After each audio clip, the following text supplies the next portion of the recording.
സ്വദേശി പ്രസ്ഥാനം 1905 ബംഗാൾ വിഭജനത്തെ തുടർന്ന് വന്ന ഒരു പ്രസ്ഥാനമാണ് സ്വദേശി പ്രസ്ഥാനം. സ്വദേശി പ്രസ്ഥാനം ആരംഭിച്ച വർഷം 1905. സ്വദേശി പ്രസ്ഥാനത്തിന്റെ രൂപീകരണവുമായി ബന്ധപ്പെട്ട ഔദ്യോഗിക പ്രഖ്യാപനം നടന്നത് 1905 ആഗസ്റ്റ് 7. ഇന്ത്യൻ വസ്തുക്കളുടെ ഉപയോഗവും ബ്രിട്ടീഷ് വസ്തുക്കളുടെ ബഹിഷ്കരണവുമായിരുന്നു സ്വദേശി പ്രസ്ഥാനത്തിന്റെ പ്രധാന സമരരീതി. സ്വാശ്രയം എന്നതായിരുന്നു സ്വദേശി പ്രസ്ഥാനത്തിന്റെ പ്രധാന ആശയം. സ്വാശ്രയം സ്വദേശി വസ്തുക്കളുടെ മറ്റ് സംരംഭങ്ങളും വിജയിപ്പിക്കുക എന്നതാണ് ഇതിന്റെ അർത്ഥം. സ്വദേശി പ്രസ്ഥാനത്തിന്റെ ഭാഗമായാണ് വന്ദേമാതരം ജനകീയമായത്. സ്വദേശി പ്രസ്ഥാനത്തിന്റെ ചിഹ്നം ചർക്ക. സ്വദേശി പ്രസ്ഥാനം അറിയപ്പെട്ടിരുന്ന മറ്റൊരു പേര് വന്ദേമാതരം മൂവ്മെന്റ് എന്നാണ് സ്വദേശി പ്രസ്ഥാനം അറിയപ്പെട്ടിരുന്ന മറ്റൊരു പേര്. സ്വദേശി പ്രസ്ഥാനത്തിന്റെ ആശയങ്ങൾ പ്രചരിപ്പിക്കുന്നതിനായി ആരംഭിച്ച ഇംഗ്ലീഷ് പത്രങ്ങൾ വന്ദേമാതരം, അമൃത് ബസാർ പത്രിക, ദി സ്റ്റേറ്റ്സ്മാൻ, യുഗാന്തർ. സ്വദേശി പ്രസ്ഥാനത്തിന്റെ ബംഗാളിലെ പ്രമുഖ നേതാക്കൾ അരവിന്ദോ ഘോഷ്, പി.സി. റോയ്, രവീന്ദ്രനാഥ ടാഗോർ. സ്വദേശി പ്രസ്ഥാനത്തിന്റെ ആശയങ്ങൾ പ്രചരിപ്പിച്ച 2 സംഘടനകളാണ് സ്വദേശി സംഘം, വന്ദേമാതരം സമ്പ്രദായം. സ്വദേശി പ്രസ്ഥാനത്തിന്റെ ആശയങ്ങൾ പ്രചരിപ്പിക്കാനായി ആരംഭിച്ച പരമ്പരാഗത നൃത്ത നാടക രൂപമാണ് ജാത്ര. സ്വദേശി പ്രസ്ഥാനവുമായി ബന്ധപ്പെട്ട് വിദേശ വസ്തുക്കളുടെ ബഹിഷ്കരണം എന്ന ആശയം മുന്നോട്ട് വെച്ച വ്യക്തിയാണ് കൃഷ്ണകുമാർ മിത്ര. 1905 കൃഷ്ണകുമാർ മിത്ര തന്റെ ആശയങ്ങൾ പ്രചരിപ്പിച്ച പ്രസിദ്ധീകരണമാണ് സഞ്ജീവനി. സഞ്ജീവനി പ്രസിദ്ധീകരണത്തിന്റെ സ്ഥാപകൻ കൃഷ്ണകുമാർ മിത്ര. തമിഴ്നാട്ടിൽ സ്വദേശി പ്രസ്ഥാനത്തിന് നേതൃത്വം നൽകിയത് വി.ഒ. ചിദംബരപിള്ള. സ്വദേശി സ്റ്റീം നാവിഗേഷൻ കമ്പനി ആരംഭിച്ചത് കപ്പലോട്ടിയ തമിഴൻ എന്നറിയപ്പെടുന്നത് വി.ഒ. ചിദംബരപിള്ള. ബംഗാൾ കെമിക്കൽ സ്വദേശി സ്റ്റോർ സ്ഥാപിച്ചത് പ്രഫുല്ല ചന്ദ്ര റോയ്. ബംഗാൾ കെമിക്കൽ സ്വദേശി സ്റ്റോർ സ്ഥാപിച്ചത് പ്രഫുല്ല ചന്ദ്ര റോയ്. ഇന്ത്യൻ ചിത്രകലാ രംഗത്തെ സ്വദേശിവൽക്കരിക്കുന്നതിനായി അബനീന്ദ്രനാഥ ടാഗോർ ആരംഭിച്ച സംഘടന Indian society of oriental arts. സ്വദേശി സമരകാലത്ത് ഭാരതമാത എന്ന ചിത്രം വരച്ചത് അബനീന്ദ്രനാഥ ടാഗോർ. സ്വദേശി പ്രസ്ഥാനത്തെ പിന്തുണച്ച സ്വദേശി ബാണ്ഡവ് സമിതിയുടെ സ്ഥാപകൻ അശ്വിനികുമാർ ദത്ത. അശ്വിനികുമാർ ദത്തയാണ് സ്വദേശി പ്രസ്ഥാനത്തെ പിന്തുണച്ച സ്വദേശി ബാണ്ഡവ് സമിതിയുടെ സ്ഥാപകൻ അശ്വിനികുമാർ ദത്ത. സ്വദേശി വസ്ത്ര പ്രചാരണി സഭയുടെ സ്ഥാപകൻ ബാലഗംഗാധര തിലകി. സ്വദേശി വസ്ത്ര പ്രചാരണി സഭയുടെ സ്ഥാപകൻ ബാലഗംഗാധര തിലകി. സ്വദേശി മണ്ഡലി സമിതിയുടെ സ്ഥാപകൻ സി.ആർ. ദാസ്. സ്വദേശി മണ്ഡലി സമിതിയുടെ സ്ഥാപകൻ. സ്വാതന്ത്ര്യ സമരകാലത്ത് ഇന്ത്യൻ സോഷ്യലിസ്റ്റ് എന്ന പ്രസിദ്ധീകരണം ആരംഭിച്ചത് സോഷ്യോളജിസ്ട്രി എന്ന പ്രസിദ്ധീകരണം ആരംഭിച്ചതാണ് ശ്യാംജി കൃഷ്ണവർമ്മ. സ്വാതന്ത്ര്യ സമരകാലത്ത് ഇന്ത്യൻ സോഷ്യോളജിസ്റ്റ് എന്ന പ്രസിദ്ധീകരണം ആരംഭിച്ചത് ശ്യാംജി കൃഷ്ണവർമ്മ. സ്വദേശി മിത്രം പത്രത്തിന്റെ സ്ഥാപകൻ ജി സുബ്രഹ്മണ്യ അയ്യർ.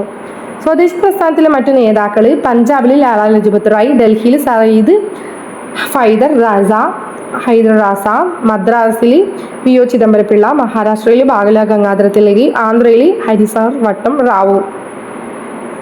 പഞ്ചാബിൽ ലാലാ ലജ്പത് റായ്, ഡൽഹിയിൽ സയ്യിദ് ഹൈദർ റാസ, മദ്രാസിൽ വി.ഒ. ചിദംബരപിള്ള, മഹാരാഷ്ട്രയിൽ ബാല ഗംഗാധര തിലകി, ആന്ധ്രയിൽ ഹരിസാർ വട്ടം റാവു. സ്വദേശി പ്രസ്ഥാനത്തിന്റെ സ്മരണാർത്ഥം ദേശീയ കൈത്തറി ദിനമായി ആഘോഷിക്കാൻ തീരുമാനിച്ച ദിവസം ഓഗസ്റ്റ് 7, 2015 മുതലാണ്. സ്വദേശി സ്റ്റീം നാവിഗേഷൻ കമ്പനി ആരംഭിച്ച വർഷം 1906. ആരംഭിച്ചത് വി.ഒ. ചിദംബരപിള്ള. സ്വദേശി സ്റ്റീം നാവിഗേഷൻ കമ്പനിയുടെ ആസ്ഥാനം തൂത്തുക്കുടി. പ്രാദേശിക കച്ചവടക്കാരിൽ നിന്നും പിരിച്ചെടുത്ത് 6 ലക്ഷം രൂപ മുതൽ മുടക്കിയാണ് അദ്ദേഹം ഈ സ്റ്റീം നാവിഗേഷൻ കമ്പനി സ്ഥാപിച്ചിട്ടുള്ളത്. സുബ്രഹ്മണ്യ ഭാരതിയുടെ രചന സുദേശഗീതം. ദേശാർ കഥ എന്ന പുസ്തകം എഴുതിയത് Sakharam Ganesh Deuskar. Indian society of oriental arts സ്ഥാപിച്ചത് അബനീന്ദ്രനാഥ ടാഗോർ. പിന്നെ ഇവിടെ സുരേന്ദ്രനാഥ ബാനർജി സ്വദേശി പ്രസ്ഥാനത്തെക്കുറിച്ച് നൽകിയൊരു വിവരണമാണ്. കരുത്തിന്റെ നാളുകളിൽ സ്വദേശി പ്രസ്ഥാനം നമ്മുടെ സാമൂഹിക കാർഷിക ജീവിതത്തിലും മുഴുവൻ പ്രതലത്തിലും നിറഞ്ചാർത്തി. ഇന്ത്യയിൽ നിർമ്മിച്ചെടുക്കാവുന്ന പോലുള്ള വിദേശ വസ്തുക്കൾ ഉൾപ്പെടെയുള്ള വിവാഹ സമ്മാനങ്ങൾ മടക്കി നൽകപ്പെട്ടു. ദേവന്മാർക്ക് നിവേദ്യമായി വസ്തുക്കൾ സമർപ്പിക്കപ്പെട്ട ചടങ്ങുകളിൽ കാർമ്മികത്വം വഹിക്കുവാൻ പുരോഹിതർ പലപ്പോഴും എതിർപ്പ് പ്രകടിപ്പിച്ചു. വിദേശ ഉപ്പോ പഞ്ചസാരയോ ഉപയോഗിച്ച ആഘോഷവേളകളിൽ പങ്കെടുക്കാൻ അതിഥികൾ വിസമ്മതിച്ചു. ഇത് സുരേന്ദ്രനാഥ ബാനർജി സ്വദേശി പ്രസ്ഥാനത്തെക്കുറിച്ച് നൽകിയിരിക്കുന്ന ഒരു വിവരണമാണ്. അപ്പോൾ ഇതിൽ പ്രധാനമായിട്ട് നോക്കുകയാണെങ്കിൽ സ്വദേശി ദണ്ഡാർ 1897 രവീന്ദ്രനാഥ ടാഗോർ. സ്വദേശി ദണ്ഡാർ 1897 രവീന്ദ്രനാഥ ടാഗോർ. ഇന്ത്യൻ സ്റ്റോറുകൾ 1901 ജോഗേഷ് ചന്ദ്ര ചൗധരി. ലക്ഷ്മി മീർ ബണ്ഡാർ 1903 സരള ദേവി. ഇത് ഇത്രയും സംഭവങ്ങളാണ് ഇതിൽ പ്രധാനമായിട്ടും പറയാനുള്ളത്. ദേശീയതയുടെ ഉദയത്തിനുള്ള കാരണങ്ങൾ: ബംഗാൾ വിഭജനവും വിഭജിച്ച് ഭരിക്കുന്ന നയവും. 2 പത്രങ്ങളും ആനുകാലികങ്ങളും. 3 ബ്രിട്ടീഷ് നയങ്ങളും ഇൽബർട്ട് ബിൽ വിവാദവും. 4 യുദ്ധത്തിനു മുമ്പുള്ള ബ്രിട്ടീഷ് വിദേശ നയം ഇന്ത്യയിലെ മുസ്ലിം വികാരത്തെ അസ്വസ്ഥമാക്കി. ഇവയിൽ ഏതാണ് ശരിയെന്നാണ് ചോദിച്ചത്. 1, 2, 3, 4 ശരിയാണ്. അതായത് എല്ലാം ശരിയാണ്. ഇന്ത്യയിലെ തുണി വ്യവസായവുമായി ബന്ധപ്പെട്ട താഴെ നൽകിയിട്ടുള്ള പരാമർശങ്ങളിൽ ശരി ഏത്? ഇന്ത്യയിലെ ആദ്യത്തെ തുണി മിൽ ബോംബെ, അഹമ്മദാബാദ് എന്നിവിടങ്ങളിൽ സ്ഥാപിക്കപ്പെട്ടു.